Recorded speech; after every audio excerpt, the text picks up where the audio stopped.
புத்தர் அப்படிங்கிறது ஒரு பெயர் அல்ல. புத்தர் என்பது ஒரு நிலை. A person who is enlightened. நான் யார் அப்படின்னு உண்மையான அந்த உணர்ந்த நிலை தான் புத்தர் நிலை அப்படின்னு சொல்லலாம்.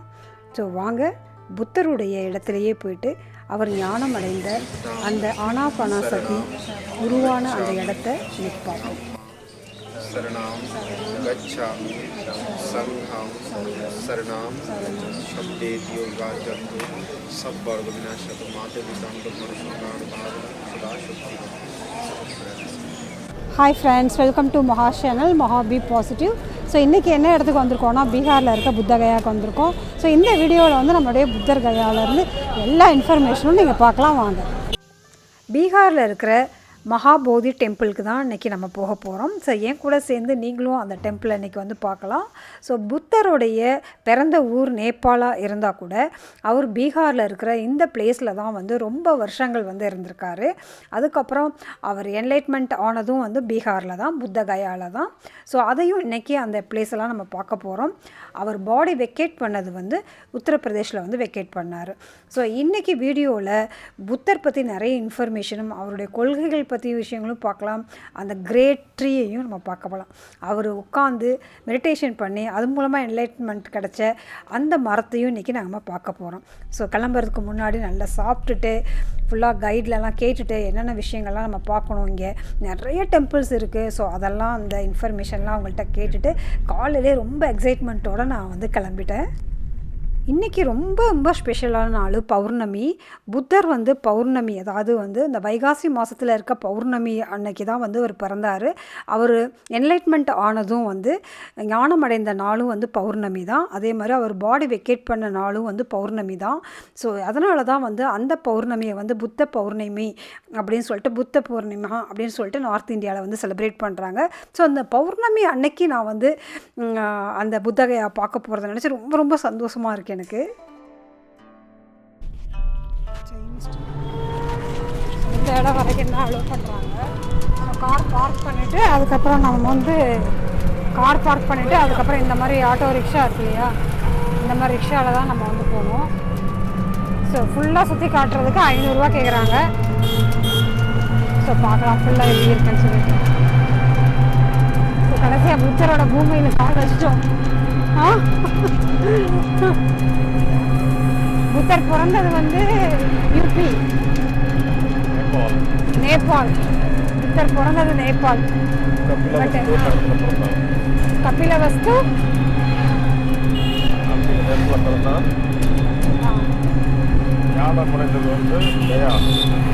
இந்த இடத்துல என்லைட்டன் ஆனது, தியானம் பண்ணி அவர் முக்தி அடைந்த இடம் கயா.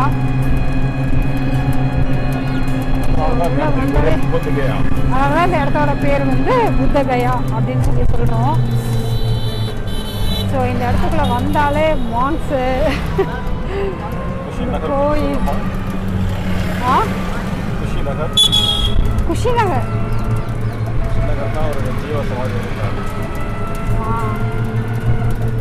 அது யூபியில் இருக்குல்ல, யூபி உத்தரப்பிரதேசத்தில் இருக்க குஷிநகர்.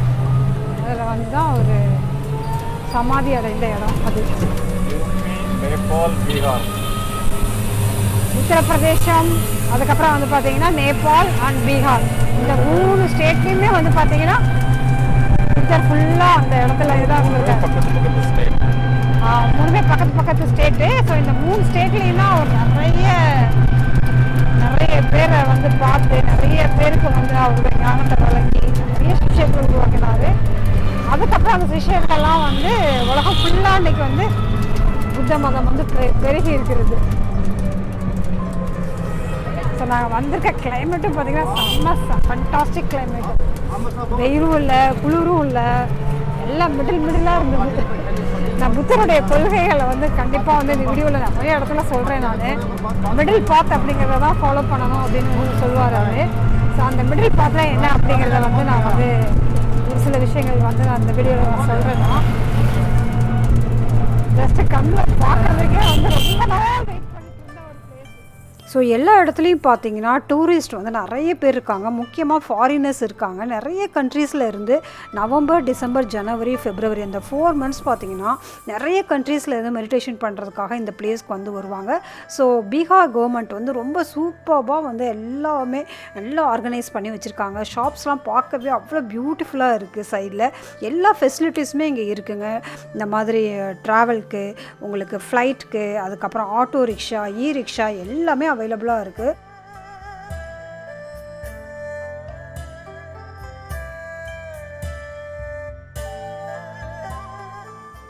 ஸோ இந்த பிளேஸ் வரைக்கும் தான் வந்து ஆட்டோலாம் வரும், ரிக்ஷாலாம் வந்து இந்த பிளேஸ் வரைக்கும் தான் வரும்.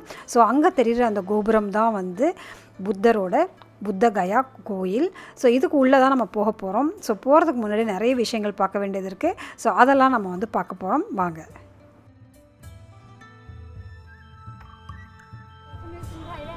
மகாபோதி வேர்ல்டு ஹெரிட்டேஜ் பிளேஸ் கடைசியாக வந்தாச்சு.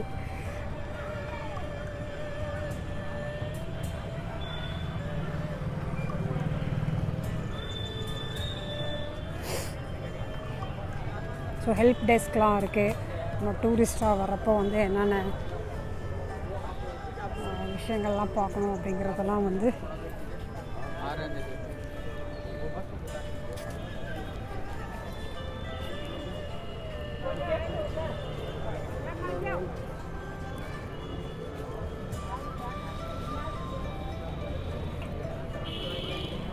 இதுதான் அவங்களுடைய கொடி. அங்கே மேலே இருக்குல்ல, அதுதான் அவங்களோட கொடி, புத்திஸ்ட் அவங்களோட கொடி.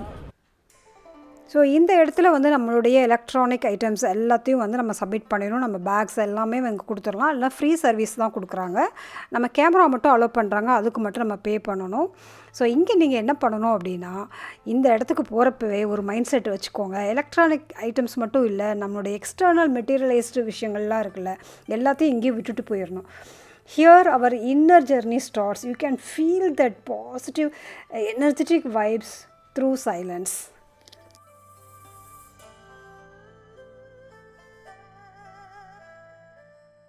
ஸோ மகாபோதி டெம்பிள், இந்த டெம்பிளில் தான் வந்து நம்ம ஆனாபானசதி புத்தர் உருவாக்கிய மெடிடேஷன் வந்து உருவான இடம், புத்தருக்கு ஞானம் உருவான இடம். ஸோ அதை தான் இன்றைக்கி பார்க்க போகிறோம். அவர் 7 நாள் வந்து நான்ஸ்டாப்பாக வந்து டே அண்ட் நைட்டு வந்து மெடிடேஷன் பண்ணின இடம். ஸோ ஒவ்வொரு இடமா உட்காந்து மெடிடேஷன் பண்ணியிருக்காரு. ஸோ ஒவ்வொரு மெத்தடாக வந்து அவர் யூஸ் பண்ணியிருக்காரு. இது ஒரு நாள் வந்து இந்த மாதிரி உட்காந்து மெடிடேஷன் பண்ணிகிட்ருக்கப்போ இடி, மழை, மின்னல் அப்படிலாம் வந்து தாக்கியிருக்கு. அப்போ ஒரு நாகம் அங்கே தெரியுது பார்த்திங்களா, அந்த நாகம் வந்து அவரை வந்து ப்ரொடெக்ட் பண்ணிச்சான். மகாபோதி டெம்பிளோட ஹைட்டு வந்து 180 ஃபீட்டு. 2300 இயர்ஸ் ஓல்டு உள்ள இந்த கோயில் கல்லாலேயே கட்டியிருக்காங்க. அசோகர் வந்து 30 அடி வரைக்கும் கட்டியிருக்காரு. அதுக்கப்புறம் 150 அடி, பேலன்ஸில் இருக்க 150 அடி வந்து சமுத்திரகுப்தர் வந்து கட்டியிருக்காரு. இந்த கோயிலுக்கு பின்னாடியே தான் அந்த கிரேட் போதி மரம் இருக்குது. 7 days அவர் உட்காந்து மெடிடேஷன் பண்ணின அந்த இடம் இந்த கோயிலுக்கு ஜஸ்ட் பின்னாடியே இருக்குது.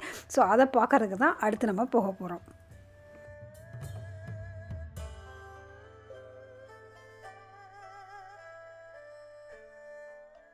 அடுத்த வீடியோவில் இதே கோயில் நைட்டில் எவ்வளோ அழகாக பிரம்மாண்டமாக ஜொலிக்குதுங்கிறத நான் வந்து வீடியோ வந்து நான் போடுறேன். நம்ம சேனலை வந்து சப்ஸ்கிரைப் பண்ணி வச்சுக்கோங்க. இந்த மாதிரி வீடியோஸ்லாம் பார்க்க பிடிக்கும் அப்படின்னாக்கா கண்டிப்பாக சப்ஸ்கிரைப் பண்ணி வச்சுக்கோங்க.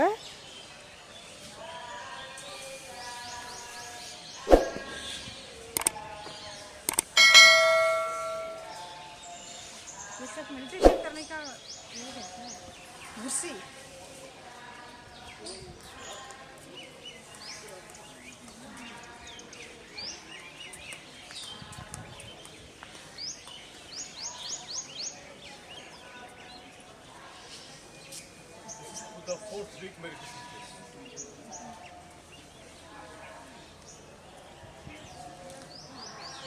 The fourth week meditation place. Fourth week. You want to take wrong? What he is doing? This is the place where he was deeply concentration about cause and effect. Okay, cause and effect. Yeah, cause and effect. Now we are going to see the fifth meditation place. This is fourth week. Come to fifth place. Then temple inside.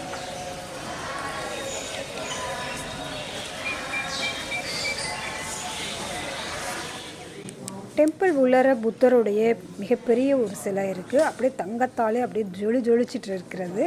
வேறு வேறு countries, அதாவது ஸ்ரீலங்காவில், பூட்டானில், சைனாவில், ஜப்பானில், மயன்மாரில், இந்த மாதிரி திபெத்தில், இந்த மாதிரி நிறைய கண்ட்ரீஸில் இருந்து நிறைய பேர் வந்து டிஃப்ரெண்ட் டைப்ஸ் ஆஃப் பூஜை, ப்ரேயர்ஸ் அதெல்லாம் பார்க்குறதுக்கே அவ்வளோ சூப்பராக இருக்குது. ஸோ புத்தர் வந்து மெடிடேஷன் பண்ணிகிட்ருக்க டைமில் அவர் வந்து அடிப்பிரதர்சனம் நடந்து வந்துக்கிட்டு இருக்கிறப்போ அவர் கால் அடியிலேருந்து தாமரை மலர்கள் வந்து வந்ததாம்.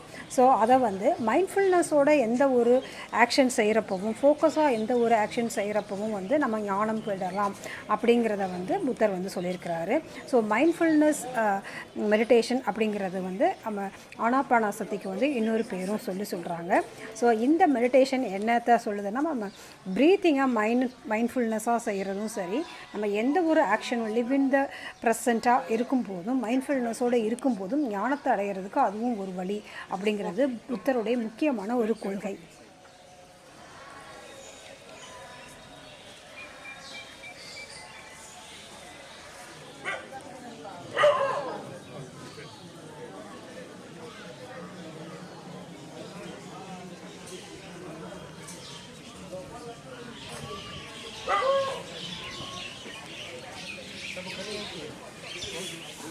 हाँ हाँ आ गया सब आ गया रिसेप्शन.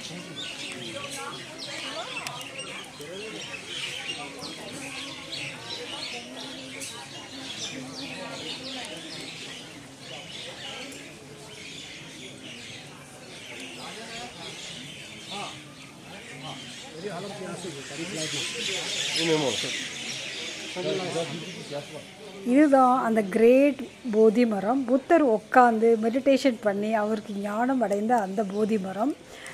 அங்கே இருக்கிற கால்கள் வந்து புத்தருடைய கால்கள் அப்படின்னு சொல்லிட்டு அசோகரால் நிறுவப்பட்டிருக்குது. அங்கே இருக்க இலைகள்லாம் அந்த மரத்துலேருந்து ஒரு சின்ன இலை கீழே விழுந்தால் கூட அதை வந்து ஒரு ஆசீர்வாதமாக நினச்சிக்கிறாங்க. நானும் ஒரு இலை வந்து அங்கேருந்து எடுத்துகிட்டு வந்தேன். கீழே விழுந்தால் மட்டும்தான் அந்த இலை எடுக்க முடியும். ஸோ அந்த இலை வந்து நம்மளுடைய புத்தருடைய ஆசீர்வாதம் அப்படிங்கிற மாதிரி எல்லோரும் ஒரு பொக்கிஷமாக வந்து பார்க்குறோம். ஸோ இந்த மரம் பார்த்திங்கன்னா நிறைய எதிர்ப்புகளை வந்து சந்திச்சு இருக்குது. நிறைய பேர் இதை வெட்டியிருக்காங்க. அதுக்கப்புறமும் புதுசாக வந்து வளர்ந்து விஸ்வரூபம் எடுத்து எப்படி நிற்கிது பாருங்களேன். அங்கே போனோடனே என்னால் வந்து அந்த எக்ஸைட்மெண்ட்டாக வார்த்தையால் சொல்ல முடியல. அங்கே உட்காந்து 3 மணி நேரம் கண்டினியூஸாக நான் வந்து மெடிடேஷன் பண்ணேன். ஸோ அந்த மரத்தோட கனெக்ட் பண்ணி, இந்த மரத்தில் தான் புத்தர் உட்காந்து மெடிடேஷன் பண்ணியிருக்காரு அப்படிங்கிறதோட நம்ம அந்த ஃபீலோடு உட்காந்து அங்கே மெடிடேஷன் பண்ணுறப்போ அங்கே கிடைக்கிற எக்ஸ்பீரியன்ஸே வந்து அலாதியானது.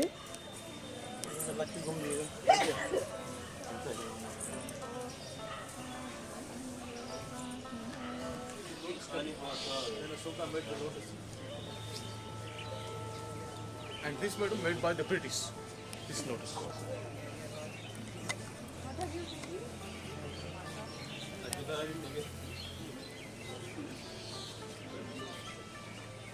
This is made by the British.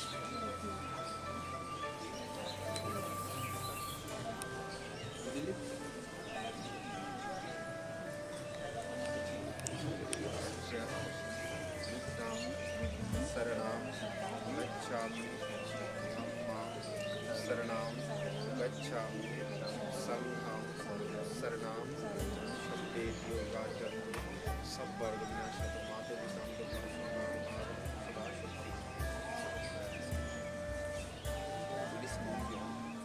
இங்கே கீழே இருக்க இந்த கல்கள்லாம் வந்து பார்த்திங்கன்னா அசோகரால் கட்டப்பட்ட அந்த கற்கள் 2300 வருஷத்துக்கு முன்னாடி பண்ண கற்கள்.